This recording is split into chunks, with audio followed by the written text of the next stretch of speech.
Modern demons, bacteria or viruses, cause no disease or illness, but they are demons. What are they?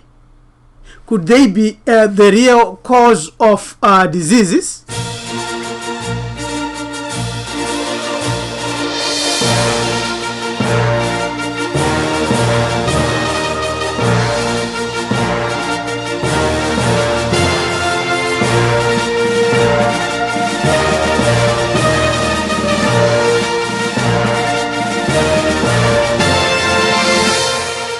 Scientific dispute, no 100% consensus on what causes diseases and illnesses. This is cancer. You can see this is cancer. It has metastasized. Has it been caused by bacteria? Does HIV cause AIDS? Do immunizations prevent disease? Are vaccinations safe and helpful? Does anthrax, Ebola, E. Coli, the Hanta virus, smallpox, influenza, the West Nile virus, or any other so-called deadly pathogen cause sickness or are deadly to our health? The shocking answers to all of these questions and many more might be no, nada. Yes, eaters of the dead identified. Are they bacteria, viruses, fungi, many insects, vultures? All of these are called saprophytes. The problem is that these entities are incapable of eating anything other than dead tissue. Experts have proved beyond any reasonable doubt, as well as scientific doubt, that these creatures eat dead things. This fact must be dealt with, but before that, we say saprophytes, heterophy. Now, scientifically misled, deceived, or educated. You can see there is Louis Pasteur. His germ theory has become very questionable. You can find a lot of facts in my interestingfacts.com there. And here is another one. Anthony Beckham, who proved that bacteria causes no illnesses. These are two directions or two fundamentals of modern medicine. Yes, viruses are non-living, thus they must be harmless. This is what the father of pathology, Dr. Rudolph Virchow, said. He actually proved beyond any reasonable doubt when he drank a concoction that was made of viruses but never caught it. Yes, this is true. Some of the unsung heroes of microbiology and medicine. Of course, we have already introduced Anton Beckham, 1816, 1908, the father of pleomorphic microbiology, whose work Louis Pasteur apparently plagiarized, but corrupted due to his lack of understanding it. Then you have got Royal Rife, 1888 to 1971, inventor of the world's most powerful microscope in the 1930s, which had more than 10 times the resolution of standard light microscopes. Rife confirmed Beckham's pleomorphic theories and created an effective disease treatment based upon his discoveries. It cured cancer and other diseases. Then you have got Gaston Nissen, born 1924, inventor of the somatoscope, which gained optical resolution similar to Rife's. Nissen also invented an effective disease treatment based on his discoveries. It cures cancer and many other diseases. These are some of the many unsung heroes that have been swept aside and have become sidebars to the main actors of pasteurization. This is an example of saprophytes. These so-called agents of diseases, once inside us, they eat dead cells and dead tissue. They clean us up. They do not eat living tissue. That's a very important position. Germ theory, the real birth of modern medicine, it began with Pasteur versus Beckham.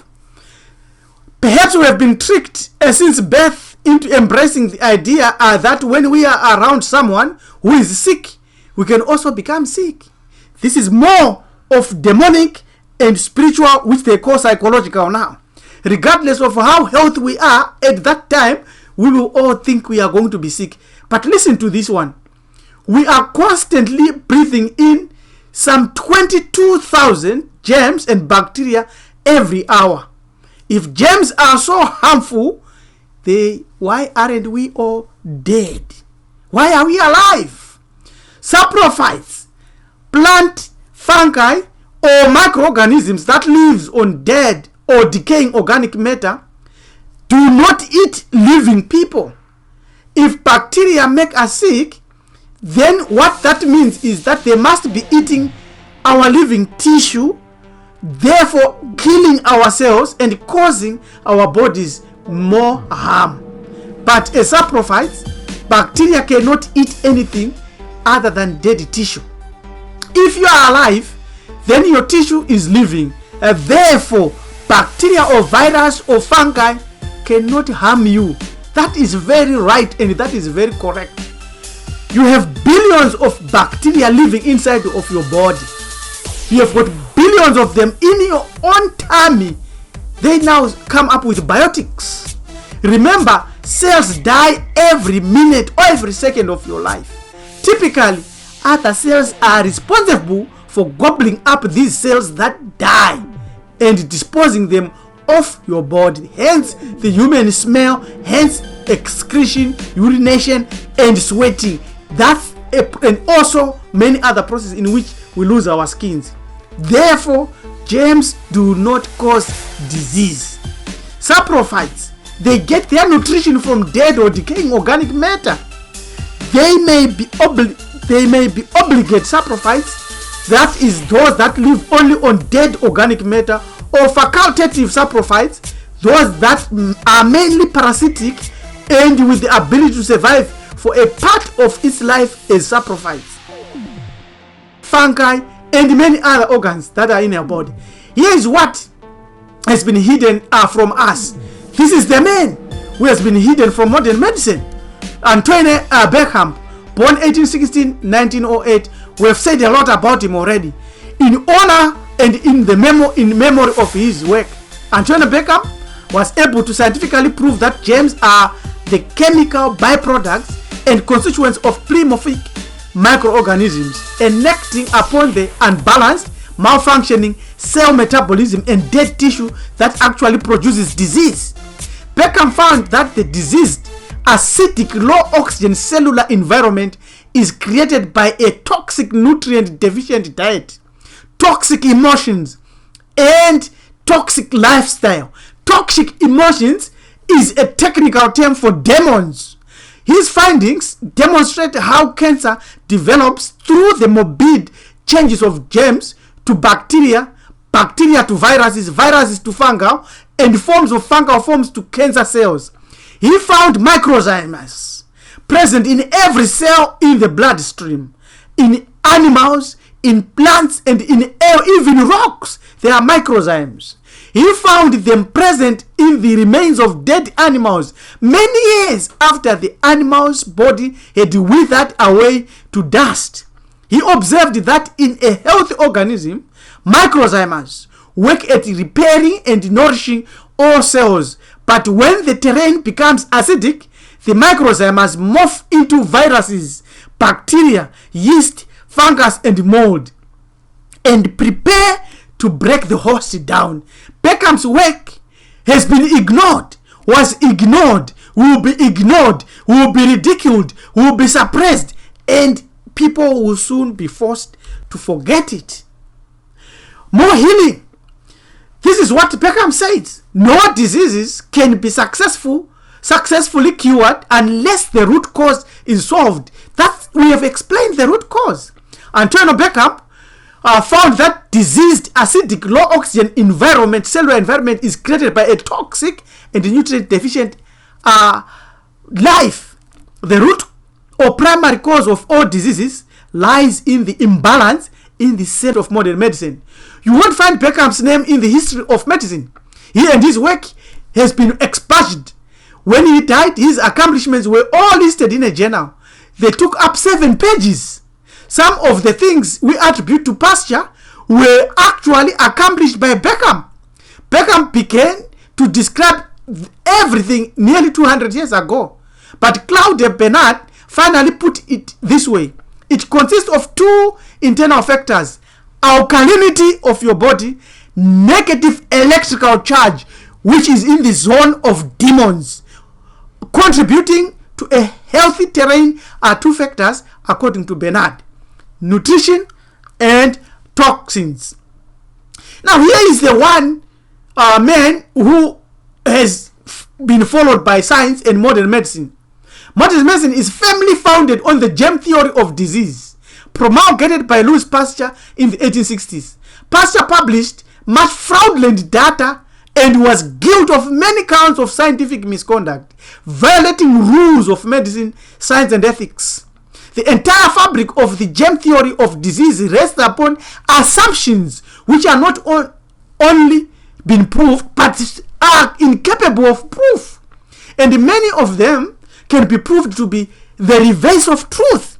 The basic one of these unproven assumptions, wholly due to Pasteur, is the hypothesis that all the so-called infectious and contagious disorders are caused by germs. It's not correct. It's a lie. Antonio Virchow said the most serious disorders may be provoked by the injection of living organisms into the blood of a medium not intended for them, and this may provoke redoubtable a manifestation of the gravest morbidity for many in that entity. Now, our ancestors were correct. Demons cause disease far more than bacteria and viruses because they affect our thinking and our brain first. 3,000 years before Common Era to 300 years before Common Era, ancient Africans kept records, health records. Most of the physicians were also priests. They treated a lot of blood diseases by bloodletting and leeches. Also, they believed and knew that a clogged body channels caused illnesses. And they said there must be fresh air, ears must be clear, blood must be clean, and urine must be analyzed. You can see here, 1600 BCE, Egyptian priest doctors, physicians of ancient Egypt knew how to set bones which were broken, how to heal them, how to treat fevers, and how to recognize symptoms of many curable and fatal diseases. Ancient Egyptian pharmacists dispensed powerful herbal drugs, marijuana, guniti, opium, and many others that we have studied before. Therefore, we have been duped into believing a wrong theory that diseases are caused by invisible entities. This is the same old tales with machine coming in to modify our understanding. The germ theory of demons. Doctors did not understand germs until 1800s. Most of the church today and many other religions today do not understand demons. Germs are small living creatures, invisible to the naked eye, that can enter our bodies through various types of wounds and weaknesses to make us sick and perhaps even kill us.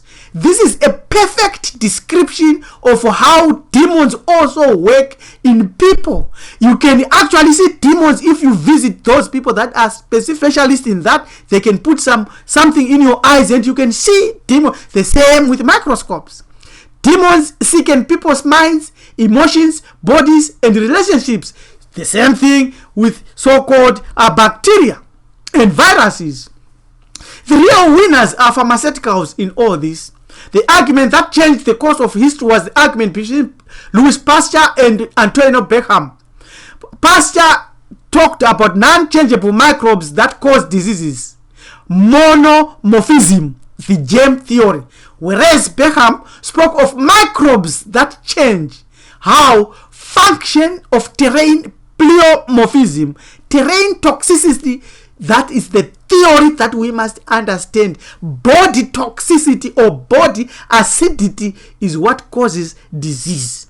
Ultimately, Louis Pasteur won, but he reversed himself on his deathbed when he said the microbe is nothing, the terrain is everything. Unfortunately, the road had already been paved for the germ theory, and it was too late for medicine to make a turnaround. The result was that today's medicine alleviates symptoms of diseases, but rarely removes the cause. Therefore, that's why you continuously have to drink and ought to swallow tablets and have vaccines. Enter the pharmaceuticals. They selected the most profitable germ theory by Louis Pasteur and ignored the cellular theory by Beckham. Number one, they said disease arises from microorganisms outside the body. Beckham said disease arises from microorganisms which are within the cells inside the body. He also, Pasteur said microorganisms are generally to be guarded against. This is the source for vaccinations and tablets and pills. But the truth is, these intracellular microorganisms normally function to build and assist in the metabolic processes of the body. The function of microorganisms is constant. That's what Pasteur said. Beckham said the function of this organism changes to assist in the catabolic or disintegration process of the host organism when that organism dies or is injured, which may be chemicals as well as mechanical. Very true. Individualized medicine is trying to go there today. The shapes and colors of microorganisms are constant. That's what Pasteur said. Microorganisms change their shapes and colors to reflect the medium. Exactly. It's true. It sounds true. That's what Beckham taught. Every disease is associated with a particular microorganism. That's what Pasteur said. Here's what Beckham said. Every disease is associated with a particular condition. Not a disease, but condition. Pasteur says microorganisms are primary causal agents. Beckham said microorganisms become pathogenic as the health of the host organism deteriorates. Hence, the condition of the host organism is the primary cause of disease. And also, germ theory, Pasteur says diseases can strike anybody, which is wrong. Beckham said disease is built by unhealthy conditions. And lastly, Pasteur says to prevent diseases, we have to build defenses. Therefore, that's why we have vaccinations, tablets, and so forth. But Beckham said to prevent diseases, we have to create health. Who is telling the truth? Who is correct there? Now, you are born anew every 7 years. Because your body consists of billions upon billions of cells, muscles, cells, tissue cells, blood cells, bone cells, and so forth. These are alive for weeks or months or even seconds. Then these cells die in what is called apoptosis. Author Molecular Medicine, Publications editor Andrew So sarcastically observed, modern medicine may be well defined as the experimental study of what happens when poisons, chemicals are placed in malnourished human bodies. That's there are many healing systems, but which one is ours? We have already shown that Beckham is on the right path. We've got meditations, hypnosis, and all these that are shown here, herbal medicines, dietary medicines. Our ancient ancestors, the ancient Egyptians, applied mold bread on their infected wounds because it works as an antibiotic. That's correct. That they're using a living entity to create health in their bodies. He is one of the greatest thinkers, one of the greatest researchers and doctors, and Dr. Rudolph Virchow. He said, if I could live my life ever again, I would devote it to proving that germs seek their natural habitat, diseased tissue, rather than being the cause of the diseased tissue, e.g. mosquitoes seek the stagnant water but do not cause the pool to become stagnant. Think about this serious. Poisoning with toxic substance formed within the body as during internal digestion is also called autotoxemia. Do you understand the importance of this? Disease begins when our bodies accumulate acidic waste and our charge turns positive. Now, this man also, Rudolph Virchow, was brilliant.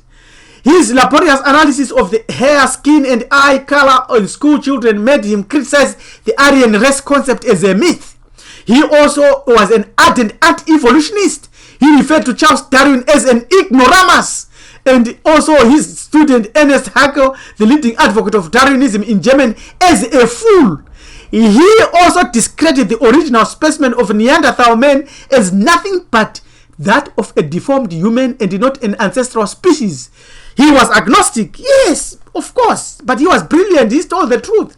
The medical, scientific, governed and hidden hands have sold out to the profiteers and have erased one huge chunk of science, which we have demonstrated today, from our history, because they want you to stay sick so that they can stay rich. Is it possible that extremes views have taken over the medical field via the pharmaceuticals for profit? Is it possible the idea that microorganisms are the solitary cause of disease is one extreme view, and the idea that microorganisms do not cause anything is also another extreme view, that we need to go on the middle road? Yes, the choice is all ours. We have to think. In conclusion, you are a dual entity. You are flesh. Your flesh, your ancestral blood and bones have a genetic and traditional history attached to them. Eat and drink and think as per your genetic totemic line. Find the African system, analyze some of these herbal systems, and detoxify regularly. Number 2, you are a spirit, a divine, a form of divine energy. You too that spirit needs spiritual food. Therefore, you can only find its spiritual food by various methods, but you read and identify your connection to your ancestral home and ancestors.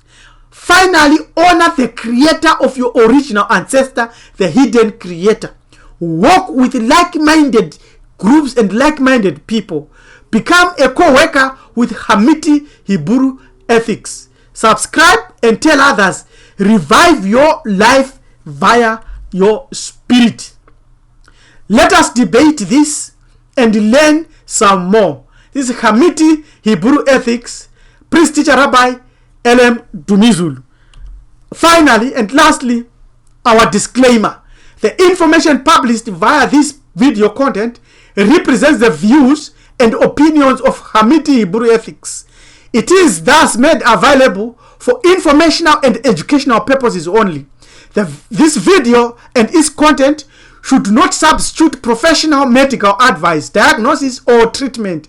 Seek your physician or other qualified health provider's opinion. Hamiti Hebrew Ethics hereby disclaims any and all liability, direct, indirect, implied, punitive, special, incidental, or other consequential arising from and for this information here delivered. Thank you. Goodbye. Hamiti Hebrew Ethics Ministerial Services.